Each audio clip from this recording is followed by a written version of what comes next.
Hi, everybody. I'm Darren Class. Hi, everybody. Hi. I think you all know what we're doing today, but just to run through, thank you for joining a post-show discussion with Prada co-creative directors Miuccia Prada and Raf Simmons, filmmaker Lee Daniels, architect Rem Koolhaas, fashion designer Marc Jacobs, actress Hunter Schaffer, and electronic musician Richie Houghton. Many of you guys know each other. I'm excited and maybe a little bit nervous to chat with everyone today. Well, let's start with the show. So I guess everyone had a chance to see the show. We sent videos last night.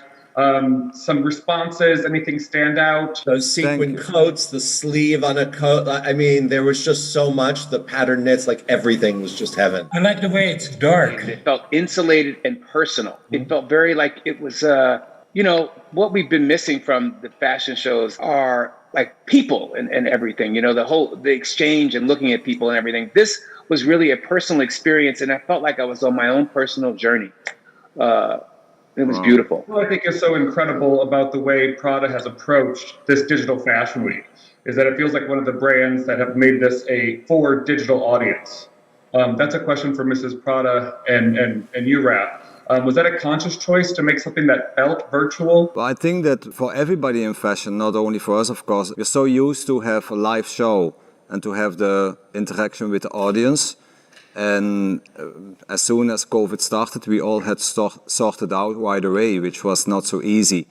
And I think coming to previous First Man show and this show, we talked a lot, Miuccia and I talked a lot with Rem and the team about how can you still transport that kind of feeling that it looks like a show, but it's also not just filming a show. Besides that, I think we wanted this space to physically almost relate very much to the clothes and to the intentions we had with the collection. That's why there was a very strong relation between the actual space, psychologically and physically, and the collection. Every show has a degree of premeditation, but also a strong degree of improvisation. So therefore, I would not say it's so much so serious, and we really played with the idea of virtuality more than earnestly approaching it. And that is the beautiful thing about fashion, that you can always play. But for sure,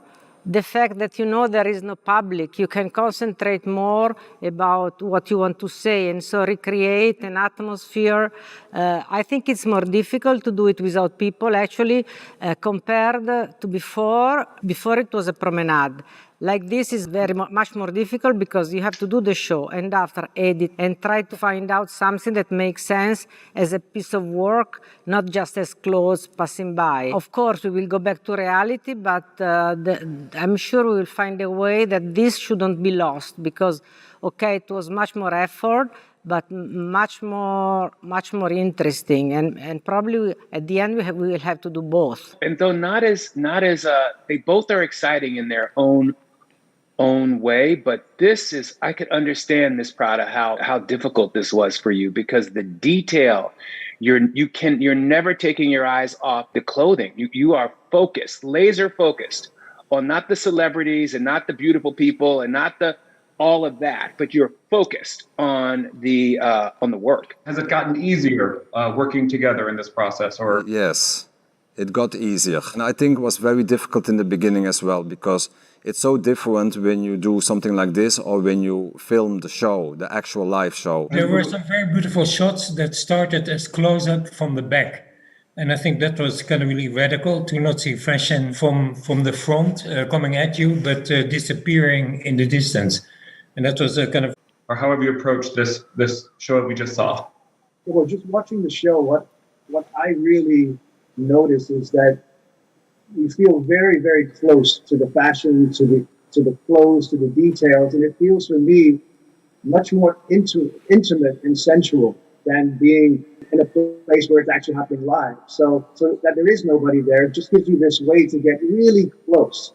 And that's what I have to think about when I'm making the music, because, I'm there to support what you're seeing. And when you have those very intimate, close-ups, I have to kind of just sit in the background and support that and just give a kind of touch of the feeling that Raf and Miss Prada are trying to project with their collection. It's also in terms of music, I think it's an important thing to say because it's also a different experience because you have to watch out in a video cut from, let's say, something between 10, 15 minutes to not lose the energy. I also have to say that's not something we really talk so much about. We talk more about what the feeling should be of the music. But the fact that you succeed so well with building up the energy, you know, like the energy never got lost, and I think that's such a huge help for the movie, for the video cut also. Yeah, well, all these things are so symbiotic, you know, and as you know, like I'm working on the music as you're filming and as you're editing, so there's a certain amount we can kind of play with as things are developing. But again, I'm kind of giving a framework, like Ren's architecture, that, you know, we're there to support everything that is being filmed and all the beauty that is the show and the collection. We'll get back to the conversation around collaboration. The easiest question to kick off with is one we talked about a minute ago with Lee, who collaborated with Prada on the costumes for his recent film, The United States versus Billie Holiday. Lee, why did you think that Prada would be such a great partner for that? I just, outside of the work, this is spectacular. And I think that she's a strong woman. So just Billie was a strong woman. And just that in itself is just the fact that they're two strong women, you know, and I was a little nervous about asking her about it because I knew that she's an artist and she takes it shit very, very seriously, as I do. And I knew that that would be commitment. But I didn't think of anybody else that'd be able to sort of bring Billie's style to life the way Miss Prada could. Well, Hunter, this is probably a great segue to you. We're so thrilled that you're here today, too, partly because fashion and makeup were such a big part of Euphoria. Did that show make you rethink the impact that style has in creating characters and also in real life? I'm not sure if it was rethinking as much as it was like a realization, because Euphoria was my first time acting or being involved with as much input as I had as far as like costumes and makeup goes. So I think it was more just like a big realization of like how much your decisions with clothing and makeup can accentuate elements of a scene or bring something out or contrast in like a cool way. So it was a massive learning experience more than anything else. I wanted to ask you something, because it's clear that for fashion, all the other fields are important for your own job and also for the movies, because in the movies you have architecture, you have music, you have ideas. But which are the disciplines that are more relevant for you doing music? I don't know, sociology, I don't know. For music, I would say sculpture. You know, for me, going to see an installation, an art gallery, and actually, especially walking around some type of three-dimensional sculpture or object is a way to kind of think about the space and the architecture I'm trying to develop in the music I make. So it's very often about space and architecture. It's where are my sounds fitting in this spectrum, in this landscape that I'm trying to produce. I wanted to pose the same question to Rem. Which are the disciplines that are more relevant for you in your job? Well, I think that there are two disciplines. Since we work since maybe 30 years, all architects all over the world, the most important thing for us is to understand the people we work for, that we understand their aspirations, their habits, their tics, their cultures, their aesthetics. And so there's only one profession that, systematically was looking into that, and that is anthropologist. It's as if you come from a different planet and you look and you then try to define and can really interpret very, very carefully what you see and what it means what you see. So that's crucial. The other thing where I've so deeply enjoyed collaboration with fashion is the incredible speed of fashion and the way in which fashion can assemble something sublime almost in 15 seconds sometimes. And in fashion, how the kind of flash of inspiration is very close to the kind of realized object in the best cases. And so the meticulous part of anthropology and the kind of intuitive flashes of fashion have been kind of very, very crucial. Which is the field that are influencing you more? I know for me are movies and literature. For you? For me, it's the art of living. So, of course, there's movies, there's art, there's music, there's everything. But I find that in order to do this, we need to really be present and experience life on all levels, because what we do is just one more aesthetic component of a beautiful life, like beautiful interiors and all of this. In the first, as many of you guys know, this is the third Q&A that Raf and Mrs. Prada have done together. And in the first Q&A, there was this great question, what is the Prada-ness? And I thought it would be a good question to ask our guest panelists today, because these guys have already answered it. So Mark, maybe we'll start with you. To you, what is the Prada-ness? The Prada-ness is Mrs. Prada. I mean, you can feel it. No, don't laugh, Mrs. Prada. You see, I understand that there is something intrinsic.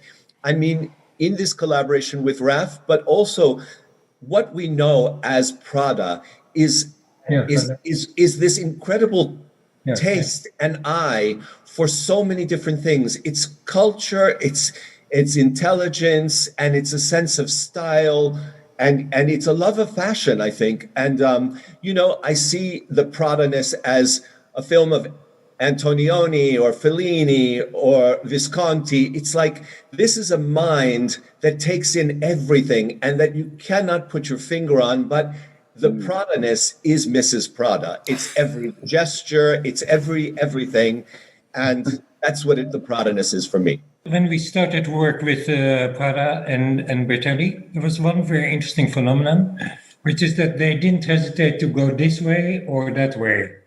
And they were very practical and very immediate about it. And ever since, I've been fascinated by the way Prada dislikes something. There is a kind of very deep form of disliking, which is different from simply rejecting. But it means that you don't simply dislike, but you explore every aspect of what you dislike and then kind of do something with that energy. And I think that is a kind of very special gift that That's so true. Prada has. Hunter, for you, what is the Prada-ness? The Prada-ness is, I see Prada as sort of like an armor, but like in most, like if I think of like a night suit, like you can, it's divided up and you can see what's underneath, and that there's like always something kind of like stormy or like brewing underneath the like elegant poisedness that's on top of it, which I think also speaks to what Lee was saying about like how it like protects the woman who's wearing it, like no matter what she's dealing with, woman or person or whatever. Mrs. Prada, you probably aren't going to like this next question, but it's here, so I have to ask it. So we asked all of these guys what they find inspiring about the Prada aesthetic. But a question for you and Raf is, what have you been inspired about by our panelists? Is it their filmmaking or their storytelling or their music or their acting or their designs or their architecture? How are you inspired by your collaborators? I think that fashion is a field that requires inspiration besides life, as Mark said very well. Of course, we have to deal with architecture because it's the space we are in. We have to deal with music. We have to deal with people playing and performing. And basically, we have to somehow tell a story that was movie director does. Ultimately, it's about life, but we need, let's say so, that we need all these other people intervention. For me, I think every creative field and every creator, or from every creator, I could for sure find something that I might like. We sometimes talk about it. Like, I think many designers I might like a piece, a pen, a shoe, whatever, or from a director, maybe one movie, or from an architect, maybe one house. It becomes more complicated when it's a total body of work. We admire your work very much over time. So I think sometimes somebody does something and it's so good that it makes you curious. Mark also mentioned it. Like you always want to see more of what this person does.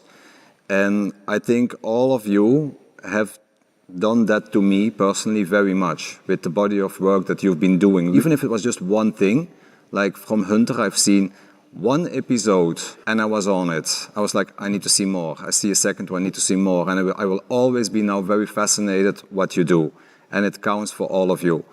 And that makes for me this kind of very strong connection more to the mindsets. It's very powerful. And it's true. With Mark, I look at his work and it's just, you are attracted to the spirit and the spirit lives in the work. And I think that that's the same for Mrs. Prada and Raf. I mean, it's there for sure. It's about the spirit ultimately that we were attracted to. And I think it lives in all of your work. Mark, you haven't shown in here in New York during the pandemic. How are you being creative? What is your creative outlet in the absence of a fashion show? So far, this has been my creative outlet.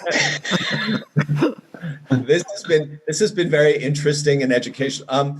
I haven't shown, but we're preparing to show. It's been really difficult to take time off. I mean, it's so weird thinking about fashion and the kind of hamster wheel of fashion and how we never had a break and always complained about it. And then you get a break and you complain about it, So, I miss it. I miss the hamster wheel in the calendar. And what I've been doing is paying attention, very close attention to what the people I admire, what they've been making. So, I mean, that's why I say this is a very interesting and engaging conversation. I pay close attention to what's going on around me, and hopefully that will inform a lot of what I do when I get to finally do it, One last question, and I'm sure you will all hate it, but when Raf and Mrs. Prada announced their collaboration, people called it, quote, hard to believe that these two incredible designers would work together. So the question we thought about posing to you all, in the art of collaboration, who is your dream collaborator? There's a kind of very interesting thing that, of course, architecture seems kind of really moving slowly and taking a lot of time and change over, not radically within a space of, let's say, 20 years. But in kind of recent times, of course, global warming is imposing kind of rather suddenly, on architecture a kind of really, really drastic necessity to change, where we have to throw literally all our priorities overboard because there is a certain urgency. And we've been waiting for urgency for a long time, but now we have it. For me, that has been a very exciting experience kind of recently, because suddenly I was working with scientists, and suddenly I was working with kind of people who had very little sense of aesthetics, very little kind of patience for formality, and who were in a way in a position of authority because they could say what needed to happen. But basically in that pressure, I was also able to kind of really refresh parts of me that needed genuine refreshment because it was a totally new territory. And so I think we all need collaboration all the time, but it's particularly exciting if it's about a collaboration that lets you enter a site of a place where you've never been before. I totally agree, and I think that it was this meeting we spoke about kind of light matters, but in this moment, the questions that really are moving are so many, so relevant political points that those are the ones that actually are the most challenging. For me, for instance, the idea that the responsibility of an industry to behave well, to contribute to change, and really being involved on all the matters from diversity, gender, the ecosystem, and so on. You really have to be involved and really have to be active. And I say, of course, we will not be able to solve the problem, but I really believe that it's so important in this moment to really push on those subjects, because if those subjects does a step, we are safe. We have all really to be proactive, responsible, And in that sense, that is the most new thing. You know, when I collaborated with Billie Holiday, it was connecting to her and listening to her voice and really doing her justice, because I don't think that people understood. So it's important that you shed light. We're all gray. The world is gray. What you see is not necessarily what you see. And so collaborating with old spirits, I think, is and giving shine to my ancestors is an honor for me. Okay, great. I think we've done it, and I think we did a good job. Thank you. Thank you very Thank much, you. everybody. Thank you all for joining. Thank you. Safe. Thank you. Thank you. Bye. Thank you. Thank you. Yeah.